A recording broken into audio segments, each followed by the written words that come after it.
यहाँ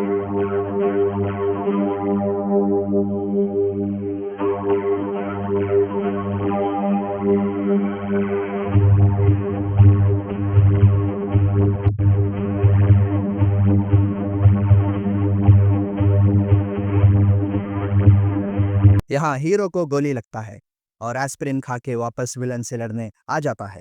इस यूनिवर्स में डॉक्टर का करियर भी खतरे में है। भाई वो एस्प्रिन वाली गोली नहीं है, लॉजिक की चूरन है जो सिर्फ इनके पास ही मिलता है।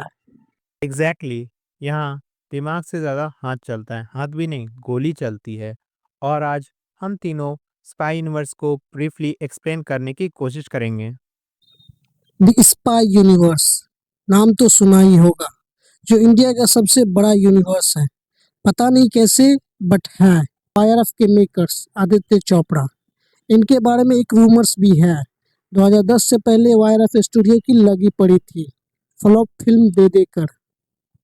फिर इसे एक था टाइगर का प्रोजेक्ट मिला। पहले तो सलमान खान को ये फिल्म देने से इनकार कर रहे थे, फिर बाद में किसी तरह इसे कास्ट किया, जो कि सोलो पिक्चर थी।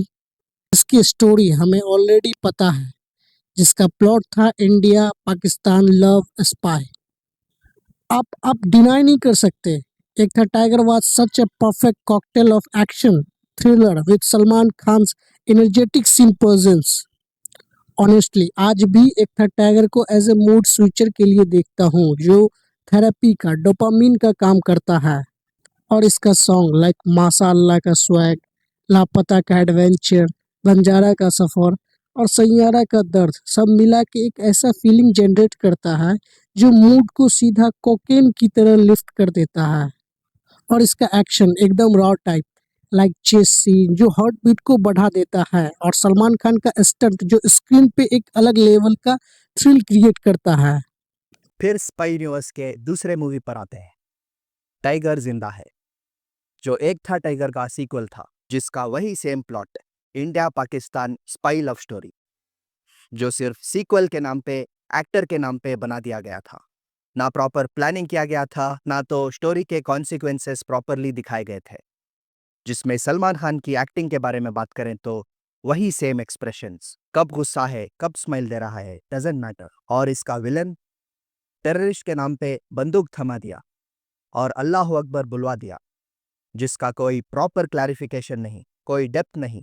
क्यों कर रहा है, क्या कर रहा है, नो वन केयर्स। वो टेररिस्ट है, उससे पेलो। अब आते हैं स्पाई यूनिवर्स की तीसरी मूवी वॉर पे। ऐसा इसके मेकर्स का मानना था, बट कोई ना, हम भी मान ही लेते हैं।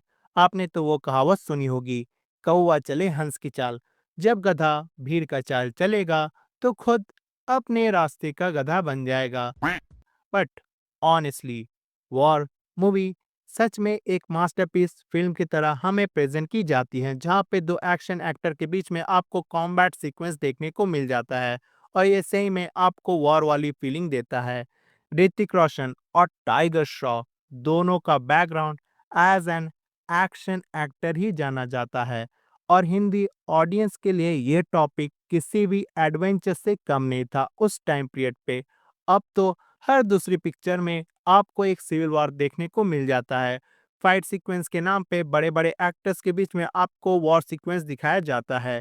खैर, ये एक्सपीरियंस हमें पहली बार बॉलीवुड में फील किया था, जहाँ पे एक्शन वीएफएक्स रॉ फॉर्म में बाहर आया था। और टाइगर श्रॉफ भाई, पहली बार इसकी कोई मूवी मुझे पसंद आई थी। एक्चुअली इस बंदे को सही डायरेक्शन मिली सिद्धार्थ आनंद के बदौलत। वो कहते हैं ना, अगर किसी को सही डायरेक्शन मिल जाए तो रास्ता उसके लिए आसान हो जाता है। सही पकड़े हैं। और ये तीनों मूवी स्पाई यूनिवर्स का पार्ट नहीं था, और इसे ऐसा कुछ भी प्लान नहीं किया गया था कि ये सारे इवेंट्स एक ही वर्ल्ड पे एग्जिस्ट करेंगे, क्योंकि ये तीनों फिल्म अपने आप में ही कंप्लीट है और एक अच्छा एंडिंग आपको प्रेजेंट करती है। लेकिन मेकर्स को पैसा कमाना था और वो इंडिया पाकिस्तान कर कर के पक चुके थे। फिर इन्होंने स्पाई यूनिवर्स डिक्लेयर कर दिया।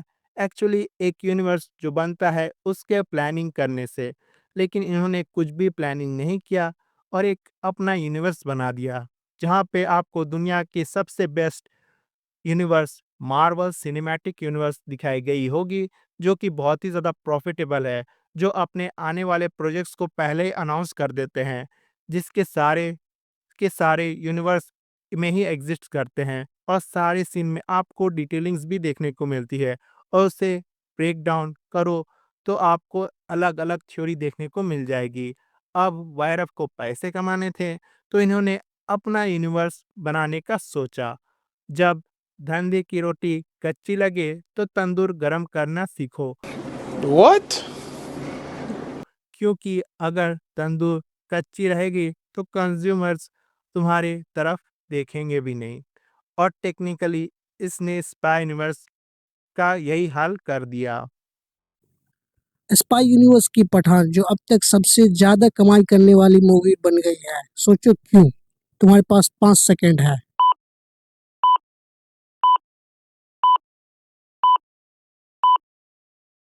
क्योंकि ये फिल्म एक्चुअली में कुछ भी स्पेशल नहीं था। इसकी स्टोरी सिंपल सी थी, वही देश, वही टेररिस्ट, वही गद्दार और एक सिंपल सा लव एंगल। गिन चुन के कुछ भी अच्छा लगा तो वो थी दीपिका। एहे रहा नहीं जाता। आई मीन दीपिका का वो स्पाई नेचर वाला एंगल जो as a double agent play करता है, जिसका मिशन अब तक अनप्रेडिक्टेबल लग रहा है। वो एक्चुअली में किसके साइड है उसका कोई क्लियरिफिकेशन मेकर्स ने नहीं दिया। ये चीज स्पाई यूनिवर्स की अच्छी लगी। बाकी ये तो तुम्हें पता ही है, पठान मूवी कंट्रोवर्सी की वजह से और सलमान खान की केमियो की वजह से हाई ग्रॉस मूवी बन गई है। फिर आते हैं टाइगर 3। हाई स्टोरी वही, पुरानी दाल खाओ type. India versus Pakistan, Salman versus villain. इसमें इमरान हाशमी को मास्टरमाइंड विलन बना दिया गया था। देखने में क्लासी है, लेकिन मोटिव एकदम 90s के विलन जैसा, मैं देश को तबाह कर दूंगा टाइप। और एक साइड टाइगर और जोया की कहानी और भी ज्यादा पर्सनल होते जाती है। मिशन के साथ फैमिली के स्टेक्स भी हाई लगते हैं। एक तरफ देश की इज्जत, दूसरे तरफ अपने परिवार की सुरक्षा। बॉलीवुड में लड़की लड़की फाइट का मतलब होता है एक दूसरे के बाल खींचना, थप्पड़ मारना। लेकिन यहाँ कतरीना ने प्रूफ कर दिया कि आईलाइनर से ज्यादा खतरनाक चीज उसके किक्स है। और अब बात करते हैं वॉर 2 की। वॉर 2 जो स्पाई यूनिवर्स की 6वीं मूवी है, जिसको देख कर के लगता है कि ये उतनी भी ज़्यादा वाहियात पिक्चर नहीं थी। हाँ, मैं मानता हूँ कि ये प्रीक्वल वॉर के हिसाब से इसने फर्स्ट डे कलेक्शन बहुत ही कम कमाया था और ये जो वॉर का क्रेज़ था वो क्रिएट नहीं कर पाती है। लेकिन ओवरऑल एक अच्छा स्टोरी लाइन आपको डिपिक्ट करके जाती है। इसके मेकर्स लगता है कि माल फूँक करके इसके वीएफएक्स और एक्शन सीक्वेंस क्रिएट किए थे। इनफैक्ट स्टोरी लाइन उतनी ज़्यादा खास नहीं थी और काफ़ी जगह ये प्रेडिक्टेबल हो जाती है, जहाँ पे आपको ये महसूस होता है कि ये बंदा कितना भी मार खा ले लेकिन लास्ट में इसको बचा ही लेंगे। और फ़िल्म का डायलॉग, फ्लाइट सीक्वेंस और एक्शन सीक्वेंस और जितने भी फाइट सीक्वेंस इंक्लूड किए थे, वो ज़्यादातर आपको रिपिटेटिव देखने को मिलेंगे और पर्पसलेस भी लगते हैं। और स्पाई यूनिवर्स के आगे फ़िल्म्स जो कि है alpha, Pathaan 2, Tiger versus Pathaan होंगे, तो पता नहीं आगे जाकर के ये लोग किस तरह से अपने यूनिवर्स को हैंडल करेंगे। और मैं बता रहा हूँ, चाहे कितने भी मूवीज आ जाएं, कितना भी पैसा खर्चा हो जाए, फिर भी उस लेवल का यूनिवर्स नहीं बन सकता जिस लेवल का ऑडियंस एक्सपेक्ट कर रही है। कुछ मिस्टेक्स हैं जो स्पाई यूनिवर्स में ठीक होना चाहिए। पहला है विलन का वीक बिल्डअप। इनके हर मूवीज में हीरो धमाका करता है, लेकिन विलन को जोकर बना देते हैं। रियलिटी में विलन अपने पे आ जाए तो फाड़ देगा। विलन का मोटिव, इंटेंशन क्लियर होना चाहिए। चाहे कुछ भी हो जाए, उसका पर्पस एक ही होना चाहिए, जिससे ये लगे कि वो अपने जगह पर सही है। दूसरा पॉइंट है ओवर हाइप्ड एक्शन। म्हणजे लॉजिक गायब। स्पाई होने के बावजूद इनके एक्शन स्क्रीन में स्पाई वाले कम और WWE वाले ज्यादा होते हैं। और हीरो वो गोली खाने के बाद भी जिंदा हो जाता है। तीसरा पॉइंट, यूनिवर्स का वीक कनेक्शन। MCU जैसे प्रॉपर इंटरकनेक्टेड प्लॉट नहीं, बस एक दो कैमियो डाल के स्पाई यूनिवर्स बोल दो। स्टोरी लाइन की कंटिन्यूटी थोड़ी रैंडम सी फील होती है। एक्ट्रेस अनुप्रिया ने वॉर और टाइगर 2 दोनों में एक्टिंग की है।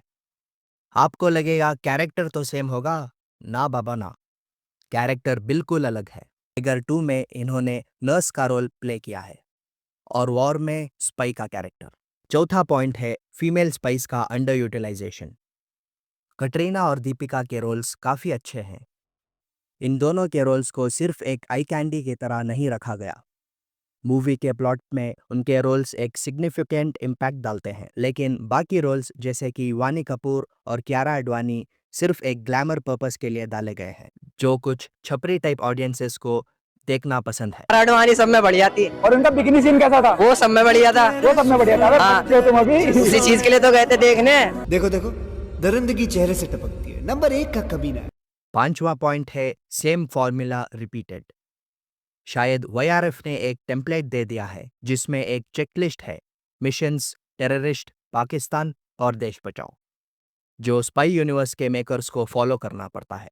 सिक्स्थ पॉइंट है over dependence on star power. Script और वीएफएक्स से ज़्यादा बड़े बड़े कास्ट पे फोकस करते हैं।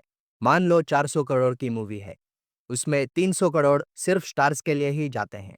अब आप ही सोचो, प्री और पोस्ट प्रोडक्शन के लिए पैसा किधर होगा?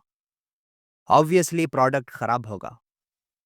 7th पॉइंट है spy gadgets and intelligence missing. मेरी एक उम्मीद है कि spy universe metal gear series जैसा बने। इन गेम्स के हाईटेक गैजेट्स और टेक्नोलॉजी स्पाई यूनिवर्स में आराम से ब्लेंड हो सकती है। पठान में जिम के कैरेक्टर को एक सुपर सोल्जर की तरह दिखाया गया है, but what we get, spy movie बोल के गैजेट्स, टेक्नोलॉजी और ब्रेनी प्लान्स बहुत कम यूज करते हैं। सिर्फ मसल्स और स्लो मोशन एंट्री पर फोकस होता है।